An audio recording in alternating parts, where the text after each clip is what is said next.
Hi there, it's Josh Sachs again with another Local Pros episode. Today I'm bringing on the 2024 Toronto Island Maple Leaf champion and 1,000 rated spectator, Miss Kat Johnson. How are you, Hello. Kat? I'm good, Josh. How are you? I'm doing well.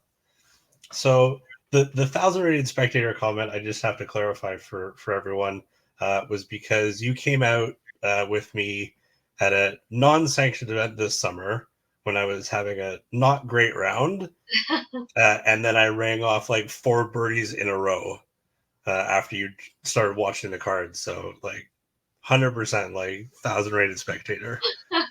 I'm I, happy I to want lend Cat support. around with me every time I play around of disc golf this year. Hey, I'm glad to have been a good luck charm for you. It was fun to watch. You could just go on a tear. I'll take full credit for that. Since Yeah, that nothing was to all do with my ability. It's just because you came by for sure. you. Definitely. So, for those that don't know, what were you doing before you got into disc golf? I was mainly competing in ultimate. I've been a competitive ultimate player for quite some time. So just like in disc golf, like there's lots of tournaments and competitions and teams that practice and like try to win events and stuff. So I was focusing on that.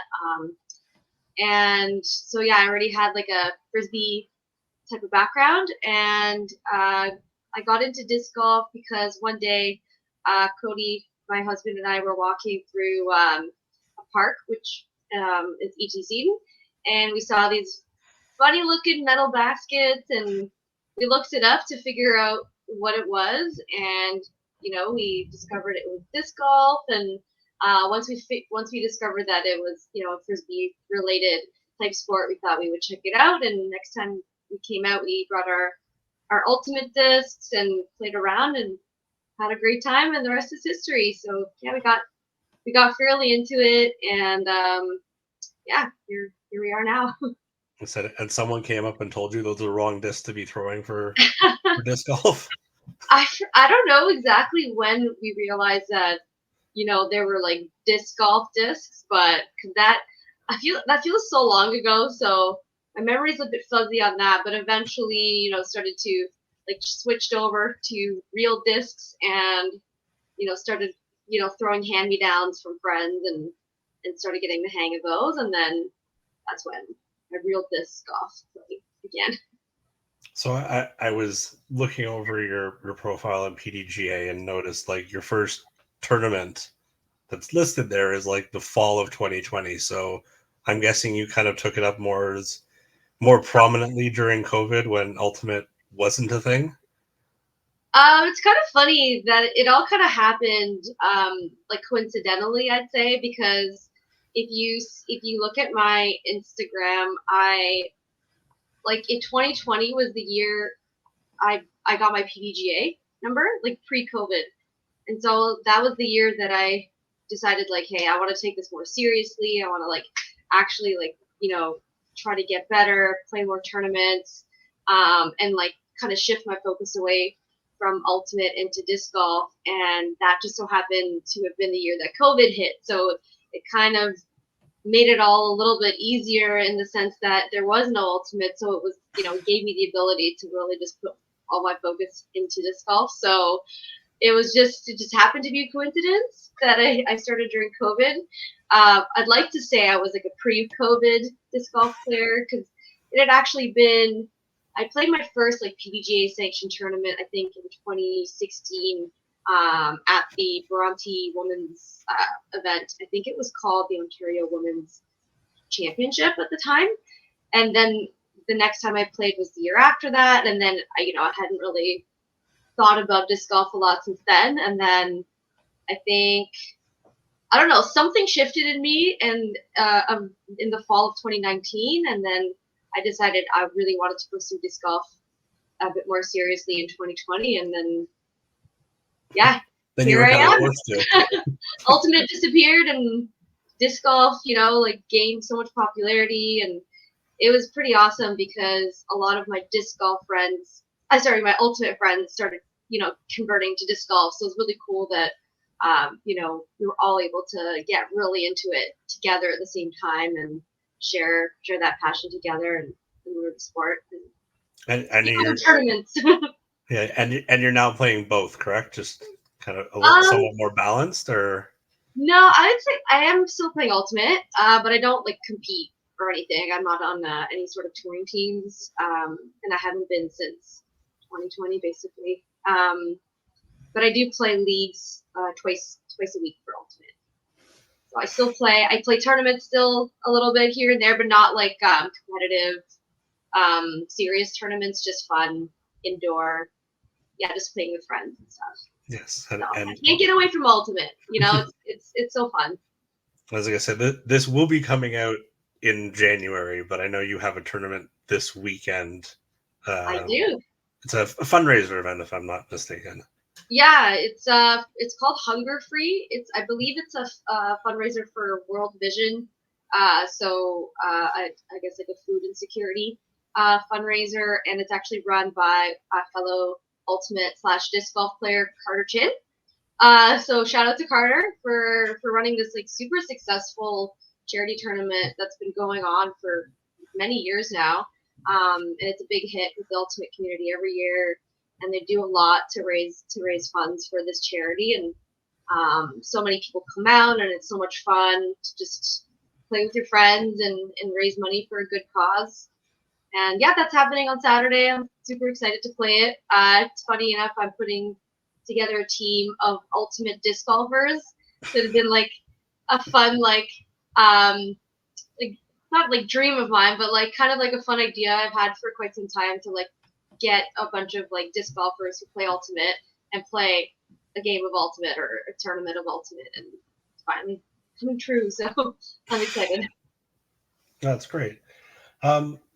So what I remember meeting you must have been in the spring of 2021 because it's when I started playing tournaments, and I think we met either at the Forefathers Open or a couple weeks later at the NatSats event at P15, Okay. where I'm pretty sure you just wiped the floor with the field at that tournament. I don't know about that, but I can look back, but I think you might have won by about 19 strokes over 3 rounds. okay. You have a But better memory than mine. well, PDJ is a wonderful resource for these things. True. So, what pushed you into moving up to FPO? Was it just how you were doing in the events, or was it people was it other people pushing you to move up? It was a combination of both, but that same year, that we met, I felt like I was doing really well in events, and it just felt like the right time to move up. Given like I felt like my skill level was in the right place for me to take that next step, and I really wanted to push my game. So I love the fact that you can just keep pushing yourself as a player, pushing developing your skills, pushing yourself as a person, and FPO seemed like the right step because I feel like that's a good place to really get pushed and play with like higher level ladies and learn from them, and it just felt like the right time. And that year I signed up for Amateur World Championships down in Orlando. And so I thought, like after that, I'm gonna officially convert to pro and then go from there. So that later that summer is when I officially converted to pro. Happy I did Yeah, that. I felt like it was a good time, good choice at that time. yeah. Like I feel, or it seems like you've been part of the wave of expanding FPO in Ontario. There were a few tournaments right when I started out where it was like Colleen and Sandy, or Colleen and Chantel, or maybe the three of them. That's kind of all we had for a lot of 2021, I Mm-hmm. guess, was that year. It was just Yeah. kind of the three of them competing for everything. But like you coming up and Alicia starting to take it more seriously from out in Sudbury, and this wave we've had over the last year or so, I think has been really good for the sport. Yeah, it was Um, really cool to come into that and get to play with like people I've always looked up to, like Colleen, Sandy, and Chantel, like being the rising star that she was at the time and still is. So it was really cool. And then yeah, like you said, I did notice that around that time there were just it was like starting to FPO division was starting to grow, and you just started seeing more and more new faces. So yeah, I'm happy to have been part of that kind of expansion. So I noticed that disc that's behind you, and I know it's related to a recent announcement that you are on the Kastaplast Mint team coming up for 2024. So congratulations with that. Thank How did you. that come about? Was it you reaching out to them? Did they reach out to you?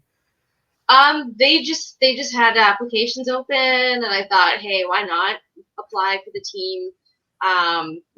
Take a chance. I love their discs. Like I bag some Kastaplast, and I thought, it'd be really cool to represent such an awesome brand that makes great plastic, and they have such a great reputation, and they have such kind of like a cult following, especially for namely one of their most famous discs, the Berg. I feel like everyone bags a Berg, so they're very well known. And Mean that? there you go. See, like find me one person who doesn't own or bag a Berg. Like it'd be really hard to do that. So yeah, so I applied and threw my name in the hat, and recently they reached out and said I got in. I was surprised and happy and super excited. And yeah, I'm very excited to be part of the team. Very honored that they selected me. I'm excited to try out more Castaplast. I've tried out a few molds already, but there's so many that I still haven't thrown yet. So I'm excited to see more of what Castaplast has to offer and join like a large team, lots of people on it from around the world, big community. So yeah, very cool, very excited. Is it a similar commitment to Prodigy, where it's like you have to be a full Castaplast bag, or there's a little wiggle room?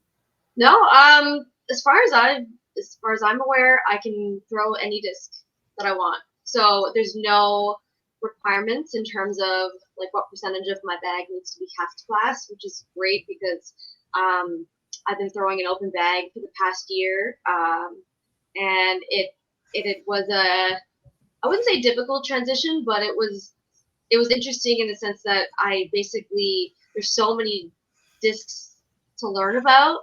I basically trialed about like 100 different molds to make the bag that I'm throwing now.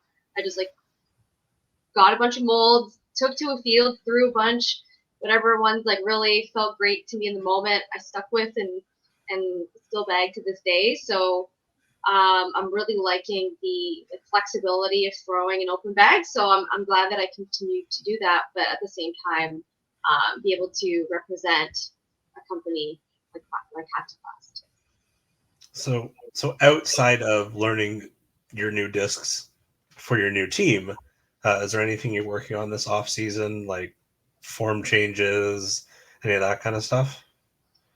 Definitely, and I'm always like working to hone in on my form, and there's always so much to improve on. So I feel like I'm continuously trying to change my form, but I feel like this off season, my main focus is probably going to be putting. I mean, it always is.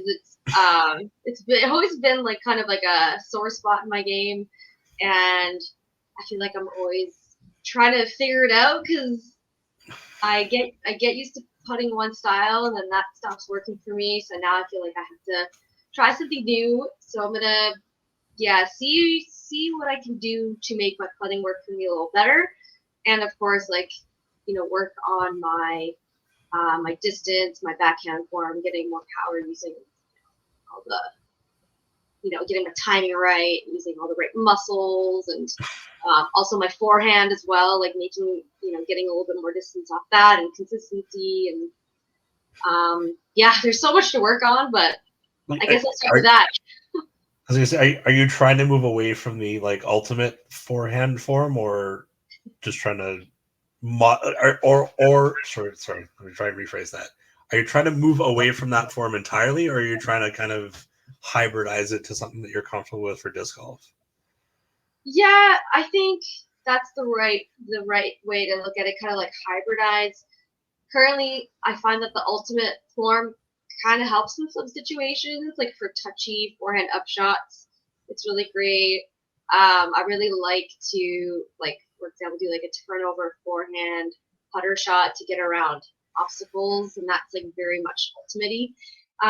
But yeah, I feel like that's one of the things I've struggled with the most with my transition from ultimate to disc golf is the forehand, because it's so different. Backhand, like there's some overlap, especially when it comes to like pulling and ultimate is very similar, or there's most similarities there. But with the forehand, it's so different, and I don't do it enough to really like build the muscle memory for myself. So yeah, I'm gonna try to do that, but without injuring myself. I really tried to focus a couple of years ago. I remember like doing a lot of field work, forehand field work, and by the end of the day, like my arm was so sore I couldn't throw a forehand for like weeks. So I'm like, you know what, I'm gonna take a break for a bit and kind of never jump back into that as a focus. So yeah, we'll see. Hopefully I can fix that without hurting myself. Any specific goals for next season, ratings wise? A tournament you really want to do well at, or is it just more consistency versus anything else? Yeah, definitely would like to improve my consistency. I want to be able to play tournaments at the level that I personally know I can. I've struggled a bit with like tournament anxiety and just translating my game into like kind of more of a tournament mode, because I feel like it's kind of a different version of my game that I don't normally play. It's a little bit less aggressive. So I have to kind of keep working on that. And hopefully, as a result of that, of more consistency, I can get my rating above 900, or at the very least, um, reach my PB of ratings wise. My highest rating, I think, was 889, and that was set back in my like the first year I transitioned from FP1 to FPO, and that was so long ago. So I'm like, I think like my game is a little bit better than that now, but it's the consistency that's the lack of consistency that's kind of holding me back a little bit. So I'm hoping to get to that level, and I'm hoping to play some more DGBD tournaments next year if I can get into those. Hoping to play the Florida Open, or I don't know what it's called, the chess.com Open or something in Florida. That'd be Always fun. running south when it's cold here. No Yes. fair. Highly recommended. Last year I did Memorial around March, and it was a great decision. It's just I can't handle more than like a month of winter. I just want to run away. So I'm glad that the pro tour season starts that early, that there's that opportunity. So before I let you go, I just wanted to do some rapid fire questions. So try not to take too long to think about them. Right. Favorite disc in your bag right now? My blue destroyer, Innova destroyer. Favorite person to play a casual round with that isn't your husband? Oh, Andy from Clear Disc Golf. Are you playing with him at all tomorrow? With them at all tomorrow? Yes, I will be joining for the glowy round at Maryland Bell. I think that's at 6 p.m. Are you joining as well? I can't. Had a few things come up, unfortunately. Just timing Okay. wise didn't work out. But Uh, I do wish you guys all the best. 24 hours of disc golf seems like a lot. well, So all the that's more power I'm to only joining everyone for the involved. glowy part, but I mean Andy's gonna have quite a time. So I'm yeah, wish Andy all the best as well. You got this, Andy. This is gonna be too late when Andy sees this. Oh, for sure. Favorite course that you've ever played? Fox Run Meadows in Vermont. A bucket list course that you haven't played yet that you want to? Ooh, I forget what it's called. Oh, Yarva, I think it's called. in I've Sweden. heard good things about that one. Shoot, I feel so bad that I can't remember where it is, but yeah, I think that's one of the top courses in the world. So definitely that one. And a dream foursome can be people that aren't playing anymore, people you play with all the time. Like who would you want to play with, and where would you want to play that round? Ooh, would love to play around with Simon Lizotte. He's my favorite player ever. Eagle McMahon, and I'm trying to think like Paige Pierce or Kristen Tatar. Just one of those like amazing inspirational FPO players. I feel like it'd be a good combination of like good vibes, super fun, just amazing mind-boggling skills to watch and good time. What course to play at? I'd like to play Maple Hill again. That'd be really fun. Seems like a really good foursome for that course. Oh, absolutely. They shred in the woods and they can get great distance and do fun trick shots all day long. So I yeah, was gonna if say, you can make that happen, that would be Simon and Eagle aren't going anywhere near the trees if they don't have to. They'll just go over them. exactly. Like trees don't exist to them. No, that'd be a nice thing. That nice problem to have. Trees I don't wish I had exist. those powers. Oh Definitely. no, no. Whatever the first tree is, that's the one that my disc is going into. Like almost every time. So that would be your superpower? Just no first trees. All Yeah, the other trees are okay, but that's all I just asked for. I'll hit the second one. Just if I don't hit the first one, I'm generally good. yeah, exactly. Second one's less hurtful, I guess, less embarrassing to the ego. For sure. Well, thank you so much for your time, Kat. Great catching up with you as always. And yeah, good luck moving forward to 2024. Thanks, Josh. Thanks so much for having me on. This has been so much fun. And yeah, I'll see you around on the course in For sure. 2024 and beyond. Yeah. All right. Bye. Take care.